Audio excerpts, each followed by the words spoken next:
So first, I'm just going to begin with a brief introduction, a brief bio. I'm going to talk about some theoretical questions that come up in our archival work and the way we frame them and the way I think about them as someone who's both a historian and an archivist.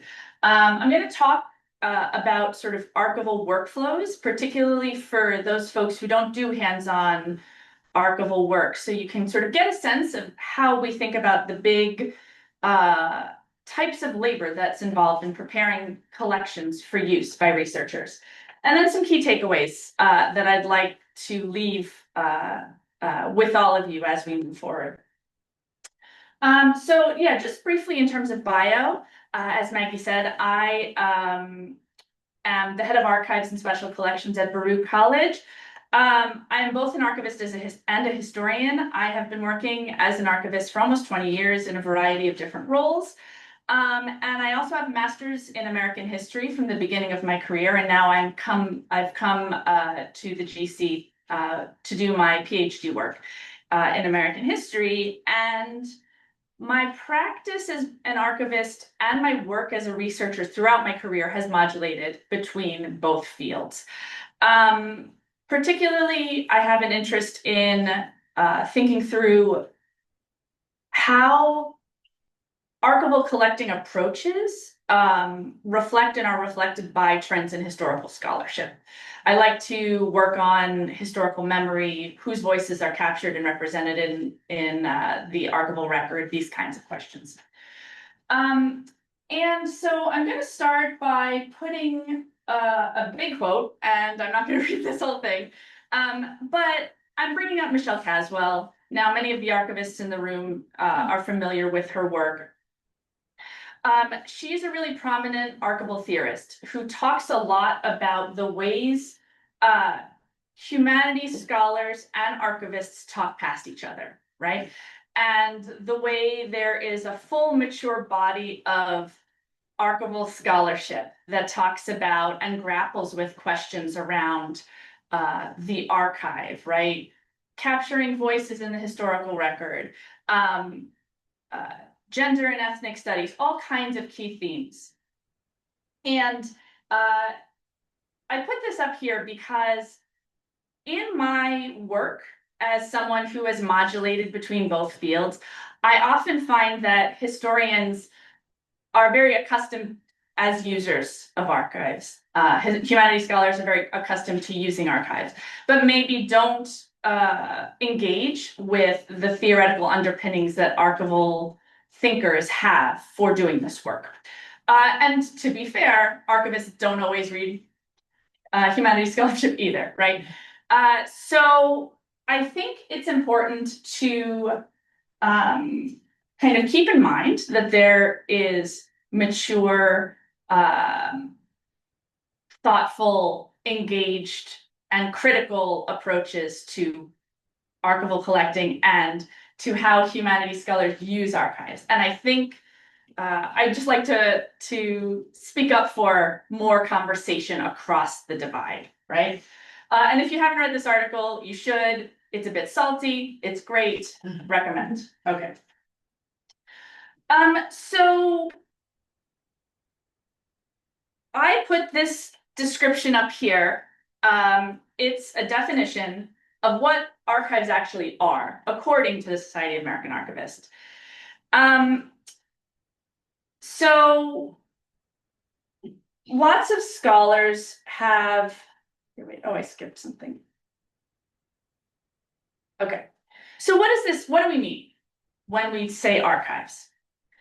According to this definition, we talk about materials that are created by a user in the course of their daily work, whether that's a person's personal life, their letters, their correspondence with their family, their work in business, their work in scholarship, as a literary figure, as an artist, any of these things, right?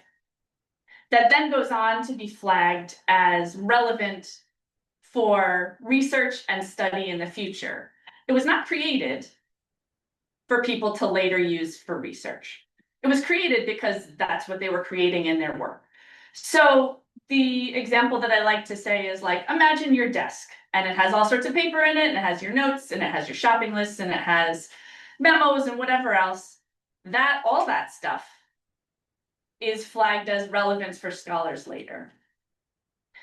And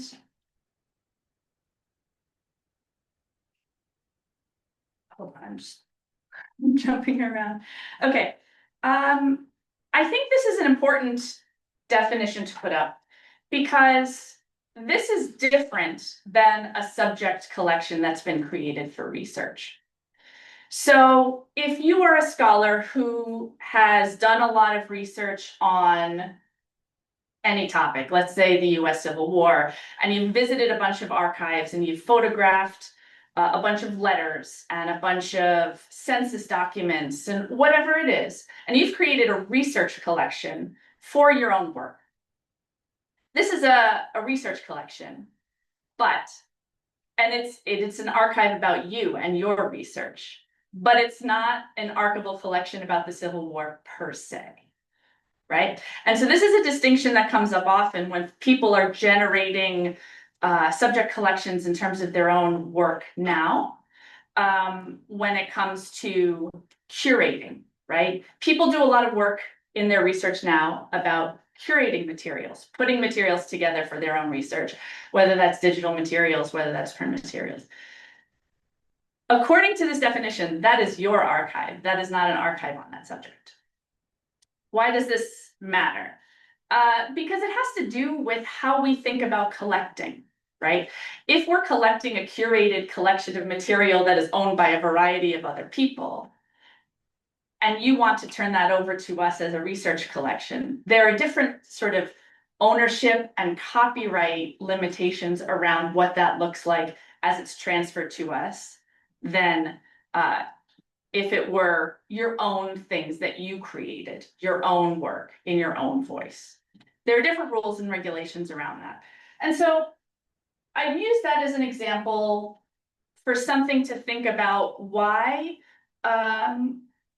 archival approaches and frameworks and training sort of matters and influences us and as archivists, and is sort of distinct from how historians and other scholars use material and perceive our work, right? And so these are just an example of the different ways that training and sort of subject expertise and subject sort of standards and practices influence the two fields kind of differently. Okay. Next, I kind of just want to talk about, I'll skip this part. Okay. I want to talk about steps in the process of archival work and sort of the labor that goes into working with collections.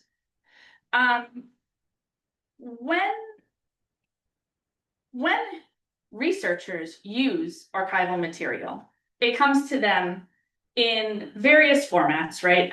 When you show up at an archives, or whether you use material in a digital context that's been prepared for you, that's been digitized and made online, right?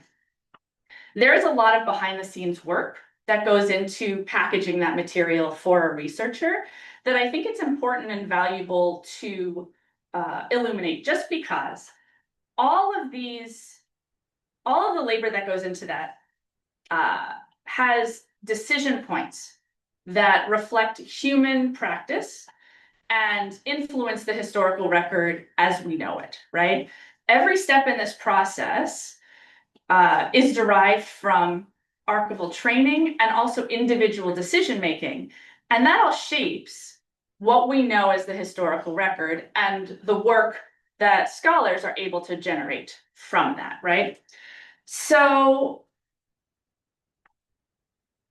when we start thinking about selection and acquisition, this is something that I've done a lot of work on in terms of my own research. Material doesn't just magically show up at an archive. Sometimes it does, actually. Sometimes people just send things to you and it shows up. But there are a lot of choices to be made about what is archival? And not only are those choices made today, but they have been over time, and decisions about what counts as archival have changed in different time periods and different locations and based on different institutions, right?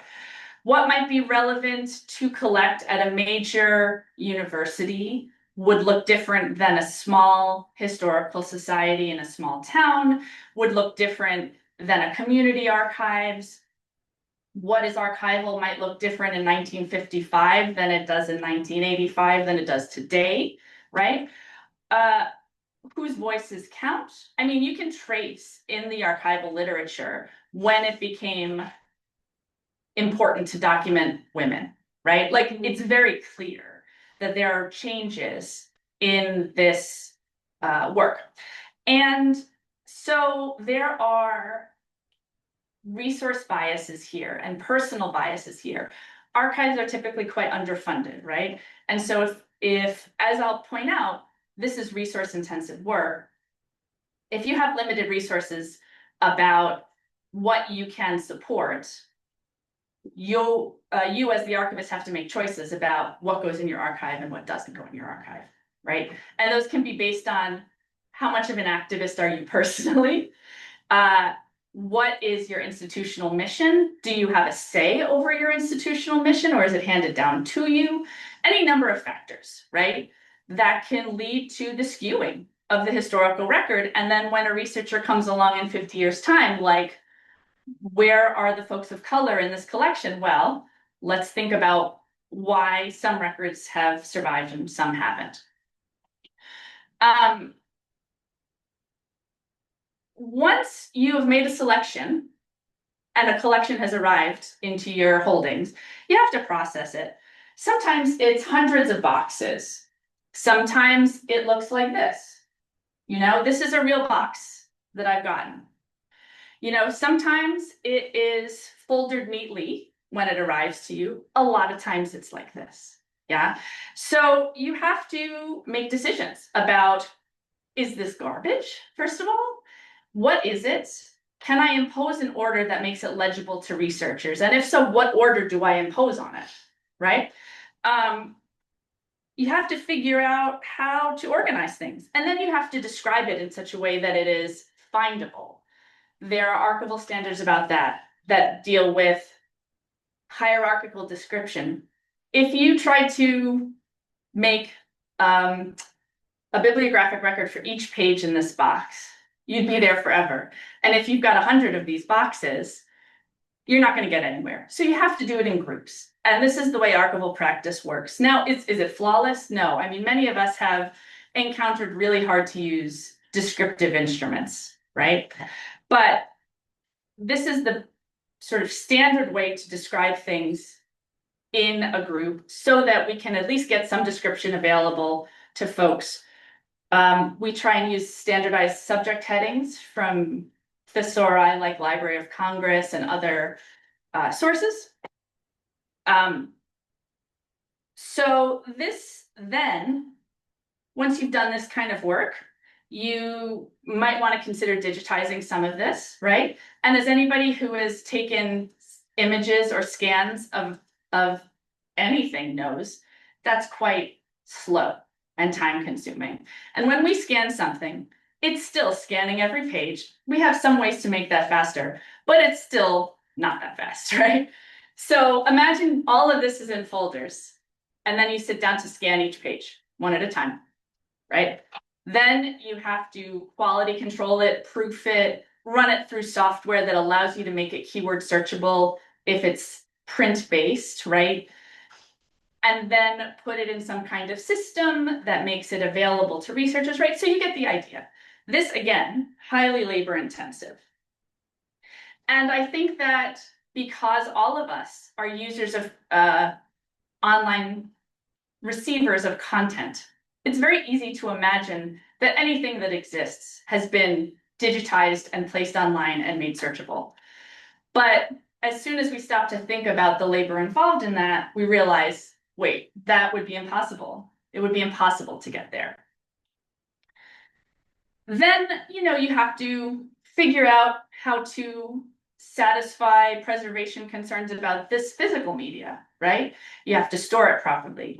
You have to make sure it is not subject to things like mold or pests or humidity or any kinds of degrading stuff. There's individual concerns about different types of media, right? You have to do something different for newspaper than you would for photographs, right? Because of the demands of the actual physical media. So the main point of all this is just that it's resource intensive. It takes a lot of labor. It takes a lot of time. And those are all spots in that process where people's decision-making impacts the resulting collection, right? And impacts what is available for research use later by scholars. So I think it's really important for scholars to understand those things, right? When I teach, I try to make sure my students see all those inflection points, or as many of them as possible. They see how fragile digital media is, right? They see the time horizons we're talking about. They see the choices of who counts and who has counted for which types of institutions over time. So I just want to wrap up a little bit and think about how choices and biases and resources and power influence what gets collected, what gets digitized, how things are described, whose words are used, whose names are used, what language is used. When have we spent time to go back and take away language that we now find problematic or outdated in our descriptions? And when do these things change? And why? Like, what research is being done by scholars that has pushed up against archival practice at different times? When have archivists taken it upon themselves to deploy resources to, for example, change descriptive practices so that out-of-date names and words are no longer used, right? And who has the power to oversee these decisions? Like, where do archivists fit in? Where do scholars fit in? Where does administrative resources and leadership fit in? So anyway, the key takeaways I'd like you to bring home are: archives are constructed. Archival collections are not objective. Decisions about how those archival collections look are historically constructed and subjective. Maintenance of archives requires labor and resources. It doesn't just happen. The people whose voices are in the collection, that matters, and the people doing the work and their biases and preoccupations, those are important too, in terms of shaping the record.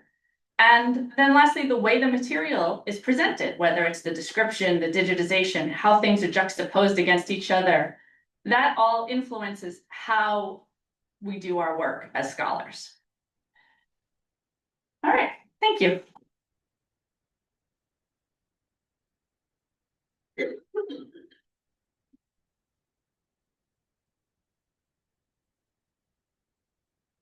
So next up, we have Natalie Hillgroth, who serves as the inaugural university archivist for the CUNY University of New York, where her team is responsible for implementing strategies and systems for increased collection discovery and use. Her responsibilities also include coordination and planning for digital preservation and records management across the organization. Oh, thank you, Maggie.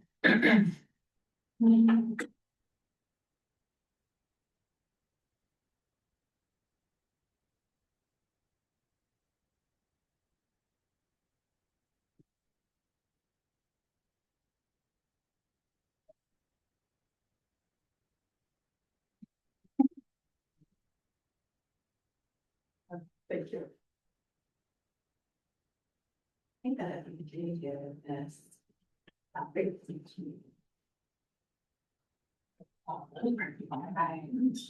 everybody. Thank you, Maggie. So today I'm going to talk about a project that CUNY is undertaking. We're in the middle of it right now. It's a 3-year project and we're 2 years in. And the team who is working on this project is sitting in the back row like a bunch of hooligans, which I love. The team. And I recommend that any of you who are interested to learn more about the project, talk to these brave folks who are undertaking it.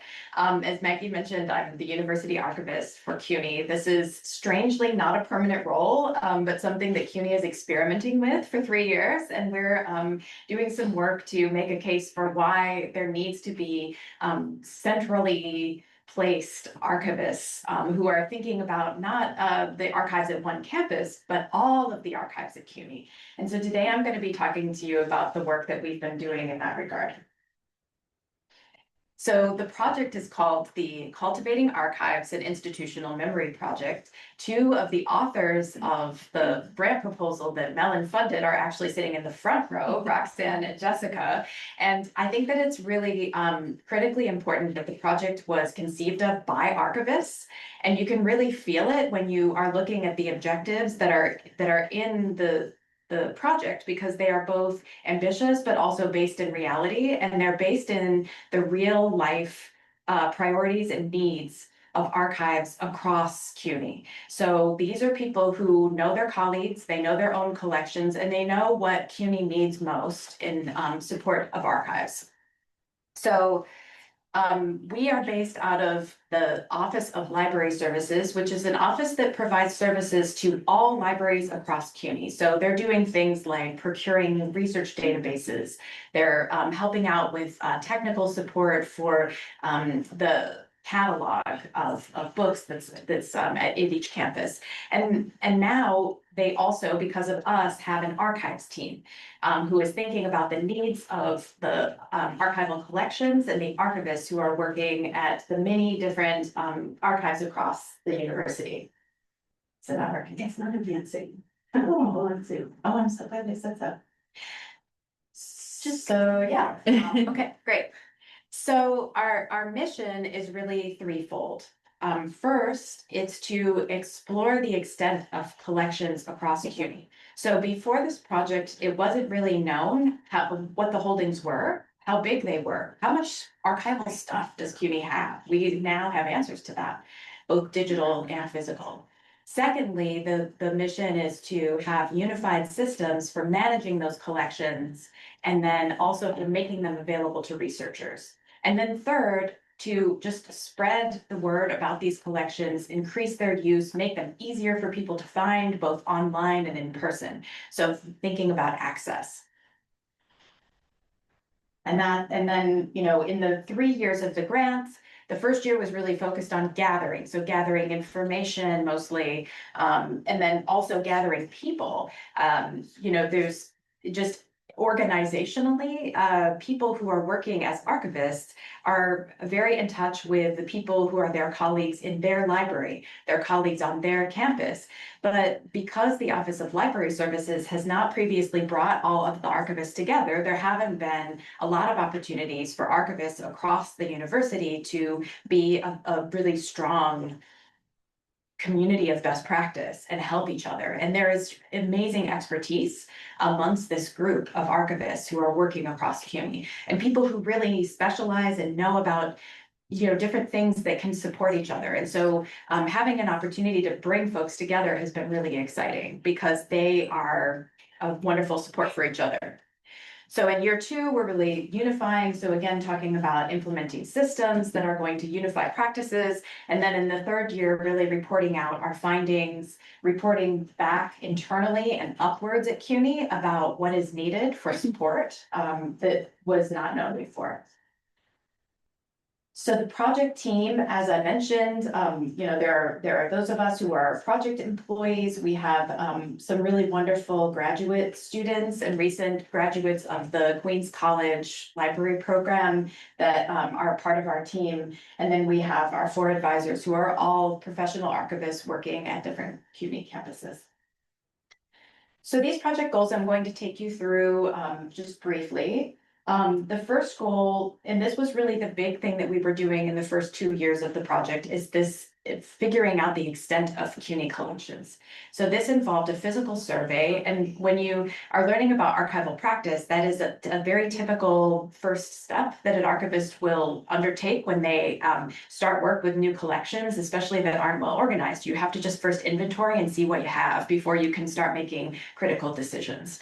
And so we worked in teams of two, creating a spreadsheet. And so every box, every container, and every archives has a row in a spreadsheet that tells us some basic information from a physical survey about what is in that box, if there are preservation concerns, if there are materials that would be great for exhibitions. So we now know that well, I'll get to the results later. We're also implementing barcodes. So now every container is also barcoded, which will help in the future, especially if CUNY decides to do more unified approaches to things like digitization or like processing, so that collections can physically move to another place and we'll be able to track them and keep good inventory and logistics control. So these are some pictures of our team on some of our physical survey days. I see that we have Megan in the audience. We have here a student who is working with us, who she introduced us to, Trixie, who is a student at Gutman Community College who participated with us in our survey day. And this is briefly just our team. So Regina, Bridget, and I are the full-time archivist employees. And then we have these wonderful part-time associate archivists who we're helping out with the physical survey here. Now, our digital survey, which is happening simultaneously to a physical survey, is asking people, so, Bridget, our digital archivist, was having these meetings that were like structured interviews, informational interviews with every campus to find out what size of, storage are we talking about? What kind of formats of materials do you have? Where are you keeping things? What kind of technologies are you using, both hardware and software, that you're using for your digital archives? And so after the result of those interviews, we are able to identify at-risk collections. We're able to figure out needs and pain points across the university, and we're able to find areas where our project team can be of assistance. Is it still not advancing? Yes. Oh, okay. And so the result of our physical survey is that we have 46,350 linear feet of collections. And that is, if you lined the boxes up, it's about 9 miles of archival materials across all of CUNY. So it is just a physically enormous collection. And it's also a digitally enormous collection with over a petabyte of digital archives materials held across different institutions. And when you start bringing in collections like CUNY TV's collections, I mean, that's, they have probably themselves as much as everybody else does, right, or more. So there are really different levels of sophistication, different levels of, size collections, types of collections. But we are able to derive some just basic information about CUNY archives that is just really important to know, like how much of the collections are processed and open for researchers and how much are unprocessed and still need help. Oh, so, okay. All right, so that leads us to another major goal of the project, which is to develop a technical and social infrastructure. So we talked about how we're bringing archivists together to learn from each other, support one another. We're also implementing a institution-wide shared instance of archive space, which is a software that archivists use to manage collections. And so I think 12 of our archives were already using archive space. Now it will be across 26 archives. So we are working right now to, unify practices.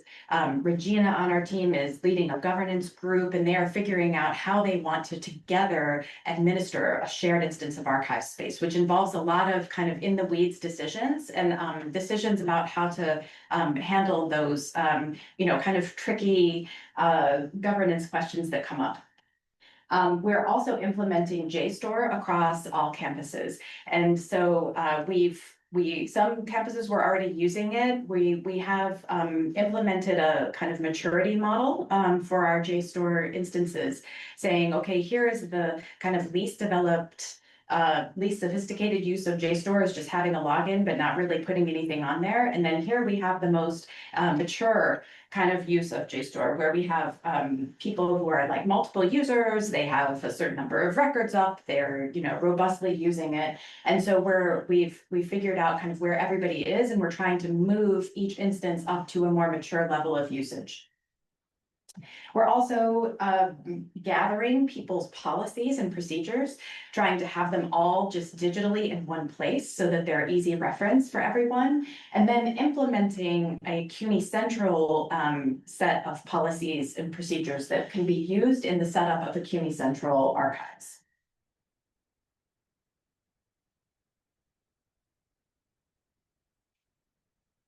We're finding that dark archive storage is needed. It's something that we are trying to just set up through the tools that are at hand at CUNY, which includes having dark archive storage on SharePoint. We're also doing special projects to think about email preservation and making archival information packages, which are like digital wrappers for archival materials. And then figuring out protocols that are standard for migration of files and also for accessioning of records. We also are interested in establishing a CUNY Central Archives. That's another big goal of the project, which is underway, which involves figuring out from those surveys that we did, how many of those records are CUNY Central records and not records that pertain to just one campus.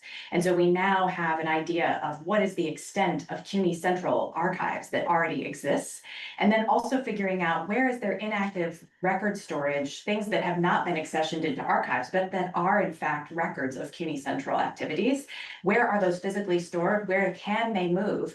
And where can we set up a CUNY Central archives? And so all of those conversations are underway within CUNY Central offices. And lastly, this goal of getting word out about collections, fostering archival appreciation. This is, you know, this is about activating faculty who have maybe never used archives before through a faculty fellowship program that we'll be using this summer, where each faculty member gets $5,000 of summer salary to implement an archives-rich project in their classroom. It also involves us, of course, giving talks at, you know, and publishing, but we also are trying to endeavor to have some public programming, especially within CUNY, to raise awareness of CUNY's holdings. There's one that's coming up that Roxanne is going to be talking about that she will be sharing with you. So the QR code here leads you to our project webpage, and this is also what the URL is. So please, I welcome you to take a look and see in more detail what our team is up to, and thank you very much.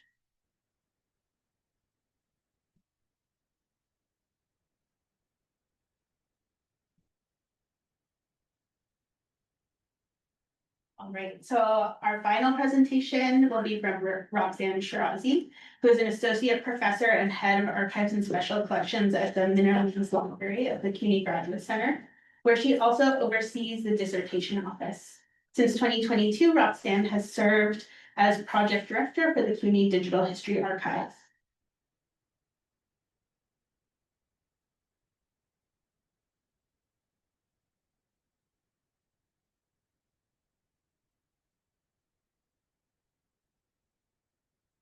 Okay, it looks like these slides are working.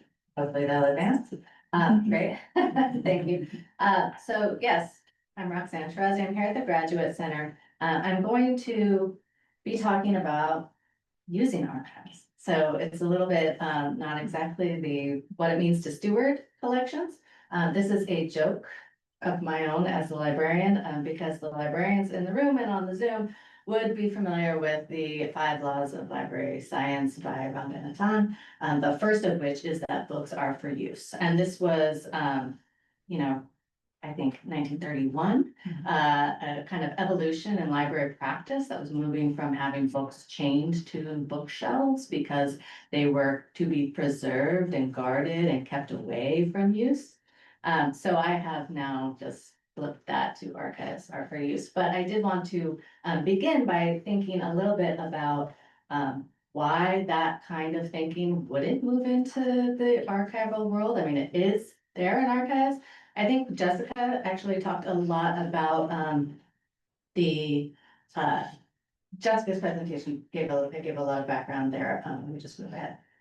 So I wear many hats at the Graduate Center. I am the head of archives and special collections, so building an institutional archives for the Graduate Center.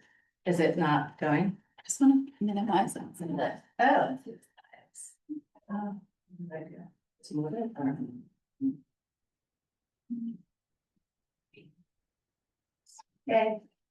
Okay, so I wear a lot of hats, but what is nice is I have been simultaneously building and reactivating an institutional archives at the Graduate Center, which is much more of a traditional university archives, thinking about what kinds of records the institution creates and how they make it into our repository.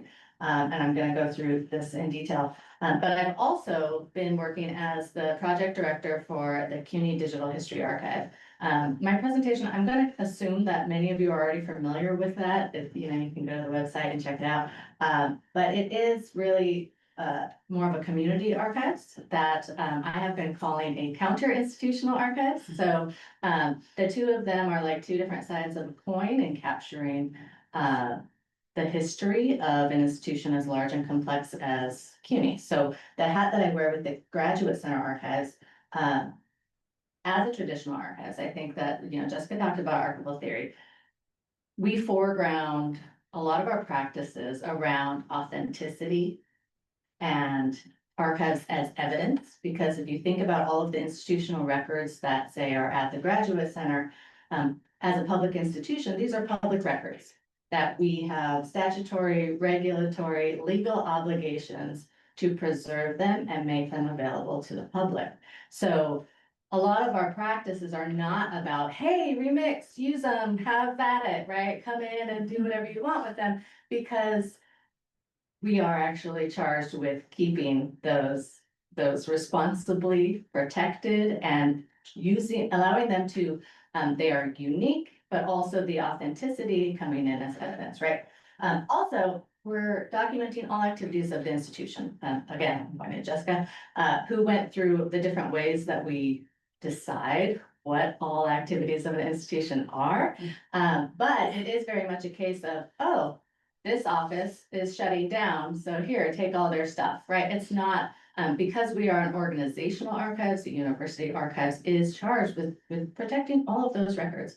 There is some choice, there is, some decision-making, but it's very institutional and expansive. So contrast that with the CUNY Digital History Archive, which is primarily personal records, some of them institutional.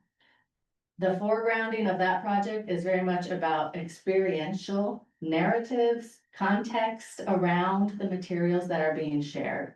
That's the priority there, not so much this kind of authenticity as evidence and, chain of custody.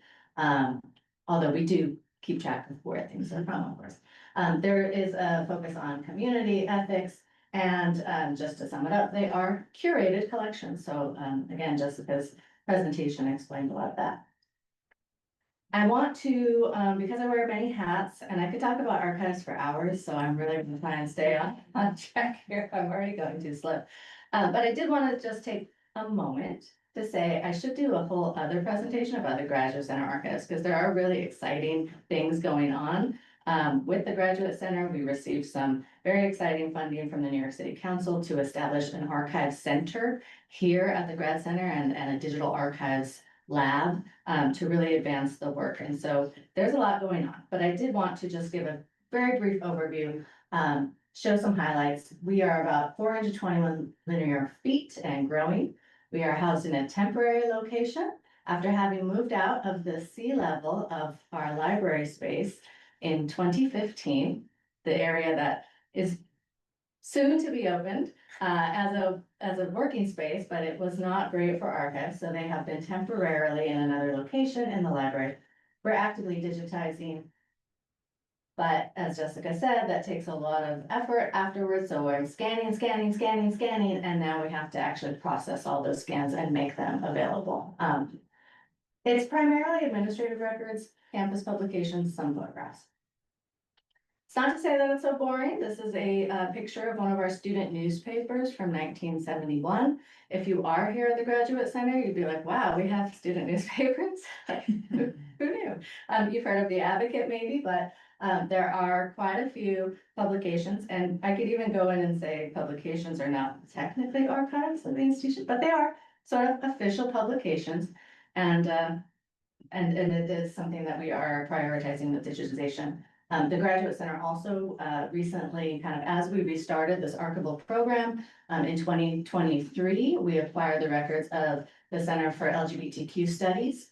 And again, that's a very carefully constructed sentence, as Jessica has explained, the divisions. These are the records of the center that exists at the Graduate Center. It's not a collection of stuff that they collected, right? These are their administrative files, their recordings of events, there's posters, there's material that they did collect, but it's the records of that center.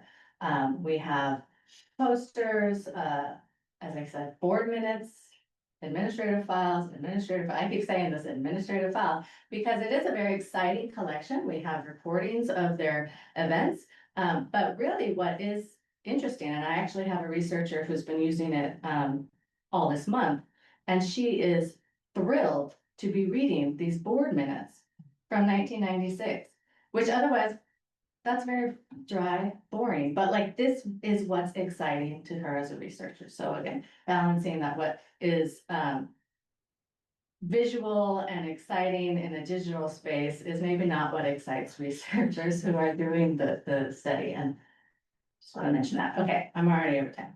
Let's see, we have the CUNY Digital History Archive. This is what I'm here to talk about because there has been a lot of good work that I really want to shout out, work that's not been done by me. So I'm here to talk about all this. I did do some of it, but I'm going to hopefully highlight some of the education and outreach activities that have gone on with this project. So that's the website. A brief overview of what it is to distinguish from that institutional university archives that I was just describing. The CUNY Digital History Archive is a scholarly project based here at the Graduate Center. It's co-administered by the American Social History Project and the library. And it is run by scholars and faculty as a scholarly project. So it's not a project of CUNY. It is not something that is run by the Office of Communications and Marketing. I mean, this is actually people using the project as a digital history project. It is designed to be post-custodial and digital. So post-custodial is a word used in archives, again, referencing this idea that I talked about with authenticity and custody and chain of custody. A post-custodial archive actually does not take physical custody of the materials. We scan, make them available digitally, and then give the materials back. And so this is a model that's really popular or really well suited to community archives where you don't want to have an extractive relationship with the community. You want the community to be able to maintain control of their own materials, but we can use our institutional expertise with digitization and metadata and all of the infrastructural side to help make those more readily available. So that's the model that it is. It's also a community archive. So this is, we call it like a people's history of the people's university, right? This is foregrounding the people, the experiential, the narrative. And it's participatory. So, or at least it was designed to be. So in 2014, when the project began, there was a lot of public programming and a lot of invitations to have people participate in it. And as anyone who has worked on that kind of project knows, it takes a lot of work actually to maintain a group of invested volunteers and people interested in keeping with the project. So while it was continuing to build collections and digitize and add materials and working behind the scenes there wasn't really great infrastructure for bringing people in. So when I came to become project director in 2022, that was sort of my focus, right? How can we bring this back to being a really participatory project? And how can we make sure that people use this digital archive, this digital project, and really highlight for, especially for CUNY students, to see the history of CUNY. But I'm going to qualify that because it's not just CUNY undergraduate students. I'm here at the Graduate Center. And as many of you know, our Graduate Center doctoral students teach undergrads at CUNY. They themselves might not know this CUNY history. They come from all over the place. They might not be from New York. They don't know the legacies of the institution. So working with the doctoral students here, helping them understand these histories and the materials as they're kind of finding their way as educators has been really the approach. And I want to say too that the landscape, the timing of all of this is very slow. Because this is one of my like side projects that I can't even quantify the amount of hours of a week that I'm given to work on this type of project because I think it doesn't exist. So it is something that, you know, I had a lot of brainstorming conversations with someone and they said, wow, this is great. What's your timeline for this? And I said, 10 years? I don't know. Can we get there in 10 years? So it's slow going, but I'm gonna just, and I'm gonna not go through all of this, but just to say that over these years, 2022, 23, 24, 25, we have had little bits of funding to support Graduate Center doctoral students to think through how they could use materials from the CUNY Digital History Archive in their classes, right? In their classes teaching at CUNY. Usually it was me supervising a group of students and learning from them and moving forward. This is the first year we had students creating lesson plans. The idea was to kind of make these very polished looking, well thought out, like step by step, here's how to do a thing in your class. This is one about CUNY movements and institutional boundaries, but they didn't necessarily have to be about CUNY. Like it could have just been a different learning bucket of stuff. Another semester, we were able to use some funding to help digitize what is sort of, I consider the final piece of this CUNY pedagogy series through the Lost and Found project here at the Grad Center. They had already digitized Audre Lorde, June Jordan, Tony K. Bambara, but the missing piece was this Adrienne Rich teaching materials. So this is just an example of the kind of, we supported this through the CUNY Digital History Archive, knowing that it was important to the goals of teaching and reaching CUNY undergraduate students and CUNY educators to see that they're like in a long line of really activist instructors. So the last semester, which was last year that we had this funding, the material on the left here is one of the pages of what was created by a doctoral student named Natalie Willens.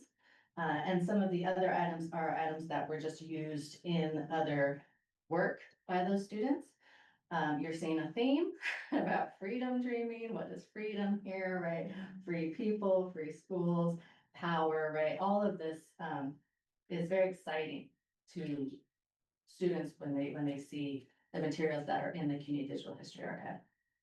And the last year, after, I guess it was right around that same time that I was working with those students, is when we started with an education and outreach committee. So it became clear, as I said, I couldn't do this work alone. I was supervising these students and thinking through, but there's only so much you can do in a single semester.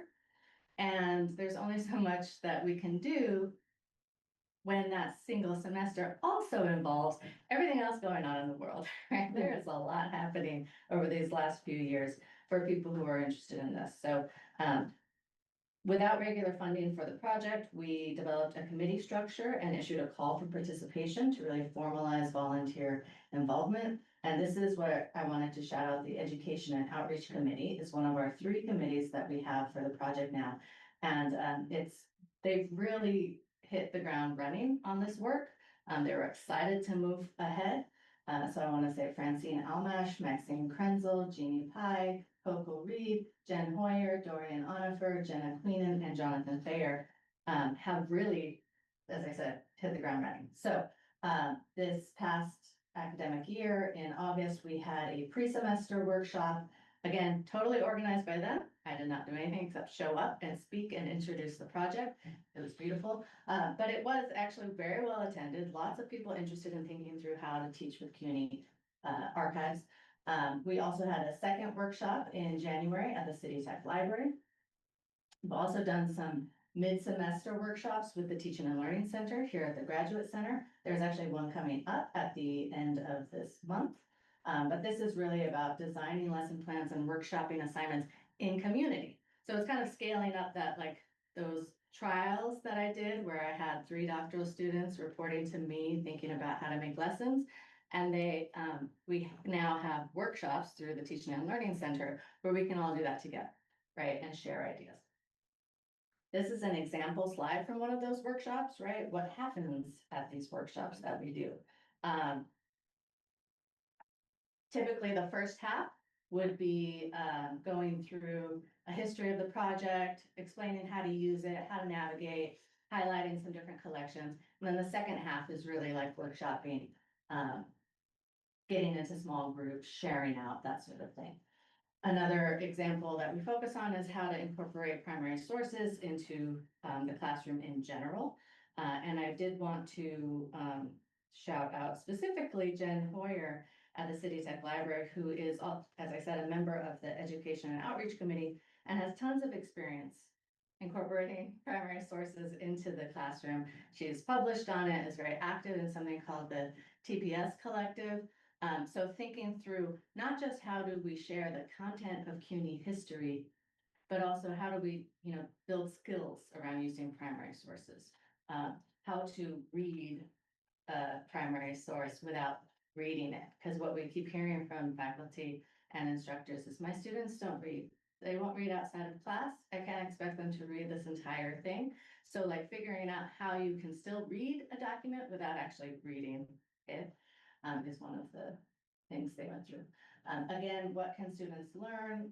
These are some of the ideas or lessons that have come up in these workshops. A focus on critical belonging and just the sense of belonging for an undergraduate and what it means to learn about students that preceded them, people who sat in the same classroom, went on the same campus, and the struggles that they're fighting, being similar to what is going on today. Intertextuality, close reading sources, civic engagement. And this is, and I'm wrapping up totally. This is the biggest kind of learning thing that I have gotten over these years of working with, an idea for making lesson plans and assignments and modules and this and that, is that while I had thoughts of having beautiful packaged materials, that's not really what people want to use when they're teaching, because most educators are going to customize whatever it is. They'll want to pull something from it. But what's often more helpful is just having really good discussion questions.